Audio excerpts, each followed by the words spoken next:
الحمدللہ والصلاۃ والسلام علی رسول اللہ وعلی آلہ وصحبہ اجمعین۔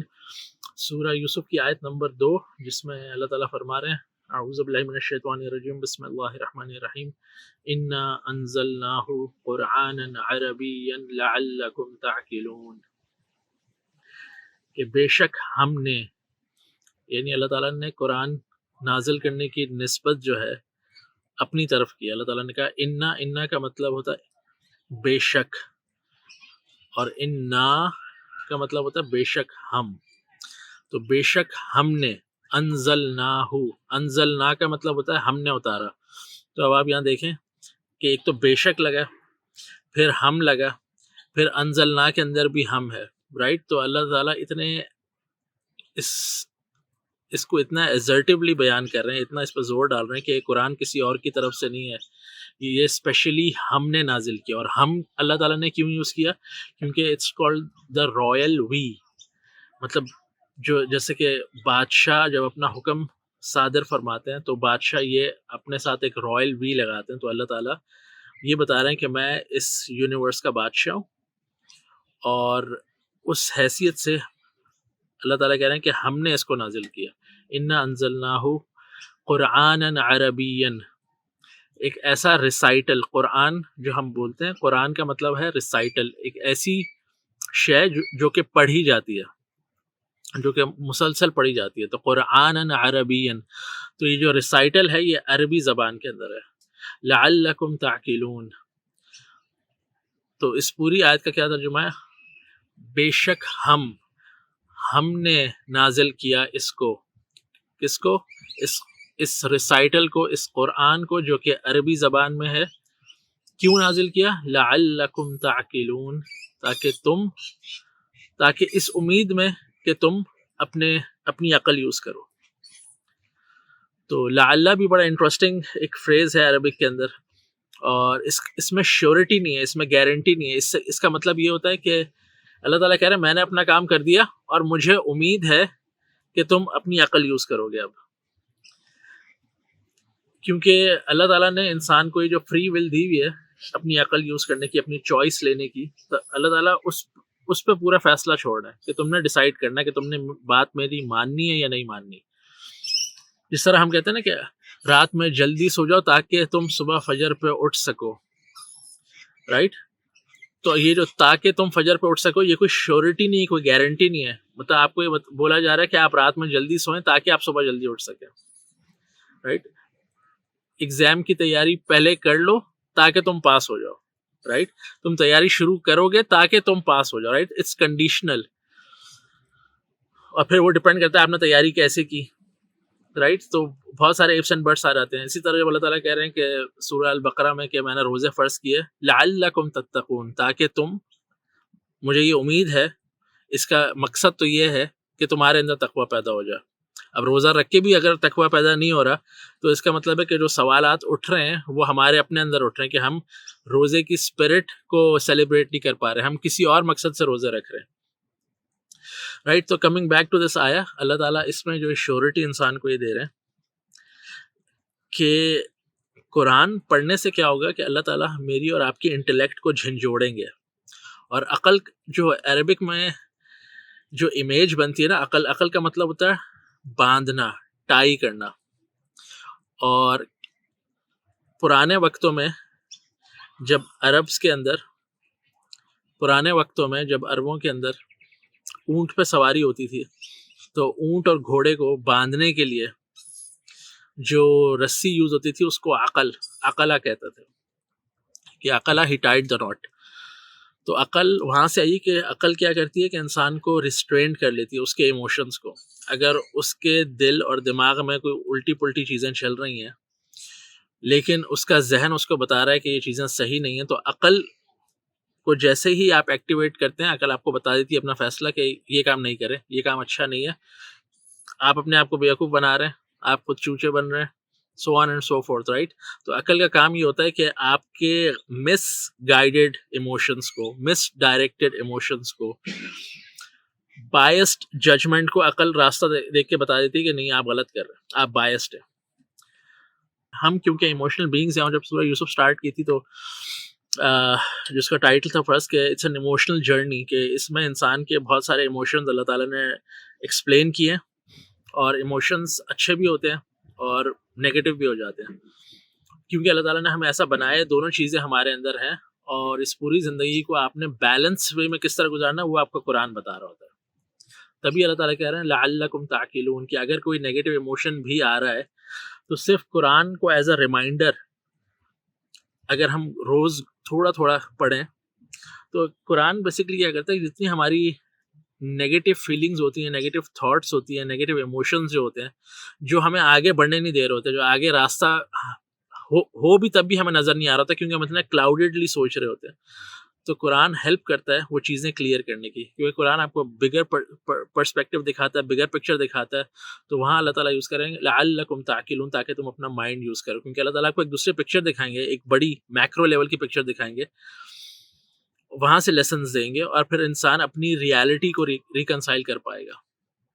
تو یہ پوری اس آیت کا مقصد ہے، اور یہ بڑی زبردست اوپننگ ورسز ہیں جو کہ پرفیکٹلی سنک کرتی ہیں سورہ یوسف کی سٹوری سے پہلے، کہ جب اللہ تعالیٰ کہہ رہے ہیں کہ یہ قرآن مبین ہے، پہلے یہ آیتیں اس کی کلیئر ہیں، یہ آپ کو کلیئرٹی کے ساتھ آگے بتاتی ہیں.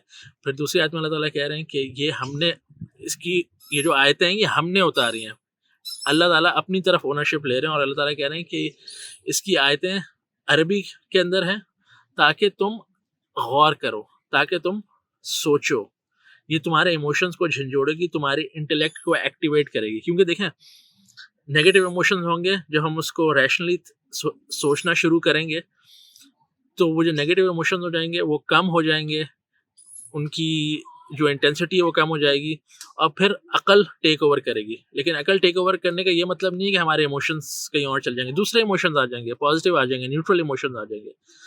اور ایک دن کے اندر انسان کے اندر بہت کچھ چل رہا ہوتا ہے. صبح آپ کا موڈ کچھ اور ہو سکتا ہے، شام میں کچھ اور ہو سکتا ہے، دوپہر میں کچھ اور ہو سکتا ہے، رائٹ. تو قرآن ایز اے ریمائنڈر اگر صرف آپ ایک دفعہ ہی اس کو سمجھ کے پڑھیں، دن میں تھوڑا سا پورشن بھی پڑھیں، this will help you to understand the bigger reality. Allah تعالیٰ یاد رہے گا. اور اسی طرح نماز میں بھی اگر قرآن کو سمجھ کے پڑھیں گے تو وہ بہت ہیلپ کرے گا. لاسٹ بٹ جو ہے اس کے اندر کہ قرآن عربین، کہ اللہ تعالیٰ کہہ رہے ہیں یہ ریسائٹل عربک کے اندر ہے. اب ساری زبانیں اللہ تعالیٰ کی ہیں، انسان کے بس میں نہیں ہے یہ زبانوں کو پیدا کرنا. اللہ تعالیٰ سورہ روم میں اپنی طرف نسبت کر رہے ہیں کہ جو مختلف زبانیں جو ہیں، اللہ تعالیٰ کہہ رہے ہیں یہ تو میری ایگزسٹنس کی نشانی ہے کہ زبانیں کیسے پیدا ہو جاتی ہیں. اور ہم انسان اس زبانوں پہ لڑ رہے ہوتے ہیں، ہم ڈیوائڈ کر دیتے ہیں اور لڑنا شروع کر دیتے ہیں، رادر دین کہ ہم اس کو دیکھیں کہ یہ تو ایک ڈائیورسفیکیشن کا ایک ذریعہ ہے. اور یہ ہمیں بیسکلی بتا رہا ہے کہ ہم اللہ تعالیٰ نے کتنی ڈائیورسفیکیشن کریٹ کی ہے، لیکن یٹ اللہ تعالیٰ نے جب اپنا آخری پیغام نازل کیا تو اس کو عربک میں چوز کیا. اور اس کا پرپز یہ تھا کہ کیونکہ اللہ تعالیٰ کی جو منشا تھی، اللہ تعالیٰ کی جو حکمت تھی کہ یہ دین، اس کا سینٹر یہ یہاں مکہ میں بنے گا. اس وقت جو لوگ یہاں ہیں وہ ان کی زبان عربک ہے، اور اللہ تعالیٰ نے ان کے اندر انہی میں سے ایک پیغمبر اٹھایا جو کہ نبی اکرم صلی اللہ علیہ وسلم تھے، جن کی زبان عربک تھی. تو اللہ تعالیٰ جو قریش کو اس بات سے جھنجھوڑتے تھے کہ یہ جو بات کر رہے ہیں نبی اکرم صلی اللہ علیہ وسلم، یہ کوئی فارن لینگویج میں بات نہیں کر رہے، تو you should be the first one to accept it, you should be the first one to embrace it. تم ایک دفعہ کنونس ہوگے تو تم لوگوں کو انسپائر کر سکو گے، اور جب تم لوگوں کو انسپائر کرو گے تو وہ کیا کریں گے، وہ یہ میسج اس پہ غور کرنے کے بارے میں سوچیں گے، اس کو سمجھنے کے بارے میں سوچیں گے، اس کو سیکھنے کے بارے میں سوچیں گے. اور ایگزیکٹلی یہی ہوا. اگر آپ اسلامک ہسٹری دیکھیں، ہمارے جتنے بڑے بڑے گرامیرینز جو ہیں they were all non Arabs. انہوں نے قرآن کو امبریس کیا، قرآن کو پڑھا، صرف پڑھا نہیں، اس کو سمجھنے کے لیے انہوں نے قرآن کی گرامر کو، اس پہ کتابیں لکھی، اس کو ڈی کنسٹرکٹ کر کے لوگوں کو سمجھایا کہ عربک گرامر کس طرح موو آن ہوتی ہے. اہل زبان جو ہے نا کوئی گرامر نہیں سیکھتے. میں اگر ایک فیملی میں پیدا ہوا جہاں پر اردو بولی جاتی ہے، پنجابی بولی جاتی ہے، تو میرے ماں باپ مجھے یہ نہیں بتاتے کہ بیٹے یہ اسم ہے، یہ فعل ہے، یہ حرف ہے، اس ٹائپ کی کوئی چیز وہ نہیں بتاتے. میں سن کے صرف لینگویج پک کر سکتا ہوں، میرا بچہ صرف سن کے لینگویج پک کر سکتا ہے. وہ جو بات کرنا شروع کرے گا اس کو نہیں معلوم کہ وہ تھرڈ پرسن میں بول رہا ہے، سیکنڈ پرسن میں بول رہا ہے، وہ اسم بول رہا ہے، وہ فعل بول رہا ہے، وہ حرف بول رہا ہے، اس میں جامد مشتق، ایسی کوئی چیز ہم اپنے بچوں کو کوئی بھی نہیں سکھاتا. وہ بعد میں جا کے اسکول میں آپ کو بتاتے ہیں کہ جو زبان آپ بول رہے ہیں چلیں اس کو ڈی کنسٹرکٹ کر کے دیکھتے ہیں کہ یہ کیا ہے، یہ کیا ہے، یہ ایلیمنٹ کیا ہے. تو کہنے کا کیا مقصد ہے کہ اللہ تعالیٰ نے اس قرآن، اس ریسائٹل کو پریزرو کر دیا عربک کے اندر. اور آپ دنیا میں کہیں بھی چلے جائیں گے قرآن ایک ہی لینگویج میں ملے گا آپ کو. اس کی ٹرانسلیشنز ہیں لیکن جب بھی کوئی کانفلکٹ ہوگا، جب بھی کسی ترجمے میں لوگ اپنی طرف سے میم میخ نکالیں گے، اپنی طرف سے کوئی چول مارنے کی کوشش کریں گے، تو وہ ایزیلی پکڑے جائیں گے کیونکہ آپ ریفر بیک کر سکتے ہیں اس کی اوریجنل سورس، جو اس کی جو اوریجنل لینگویج ہے اس کی طرف. اور یہ اللہ تعالیٰ کی حکمت تھی کہ اللہ تعالیٰ نے عربک زبان کو پریزرو کیا. اور ہم میں سے کوئی بھی آج اگر ہمیں کسی چیز میں بھی ڈاؤٹ ہوتا ہے نا قرآن کی انٹرپریٹیشن میں، وی کین گو بیک اور ہم کلاسیکل عربک میں دیکھ سکتے ہیں کہ وہ ورڈ کس طرح سے یوز ہوا تھا. انفیکٹ بہت سارے مفسر، اگر آپ کلاسیکل تفسیر پڑھیں گے یا اگر آپ پراپر تفسیر کا کورس کرنے جائیں گے نا، تو وہاں پر ہمیں وہ دور جاہلیت کی جو پوئٹری تھی نا وہ سکھاتے ہیں. اور وہاں سے وہ دکھاتے ہیں کہ اس زمانے کے عربس، نبی اکرم صلی اللہ علیہ وسلم کی بالکل بعثت سے پہلے، وہ جب عرب شاعری کرتے تھے تو وہ ورڈز کس طرح سے یوز کرتے تھے اور ان ورڈز کا مفہوم کیا بنتا تھا، کیا کانٹیکسٹ ہوتا تھا. اور قرآن نے کیونکہ اسی میں سے ورڈز یوز کیے ہیں، مطلب جو پریویلنٹ عربک تھی اسی کو یوز کیا.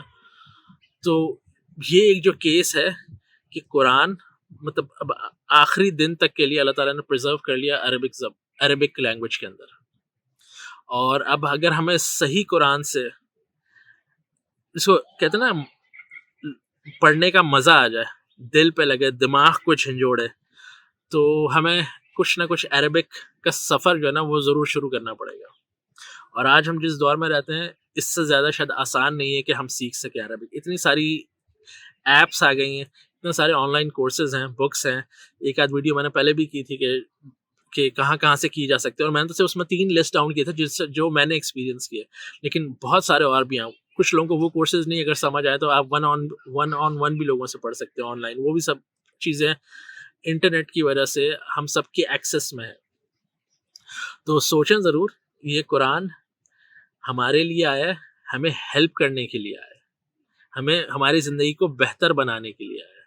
ہمارے پرابلم، مشکلیں آخر وقت تک ختم نہیں ہوں گی، رائٹ؟ آپ زندگی شروع کریں گے، اینڈ تک کچھ نہ کچھ مسئلے، پرابلمس، شیڈز اس کے آتے رہیں گے. لیکن ان سب میں سے نیویگیٹ کیسے کرنا ہے؟ اگر قرآن ساتھ ہوگا نا، دل اور دماغ پہ اثر کر رہا ہوگا، تو یہ جرنی بہت آسان ہو جائے گا.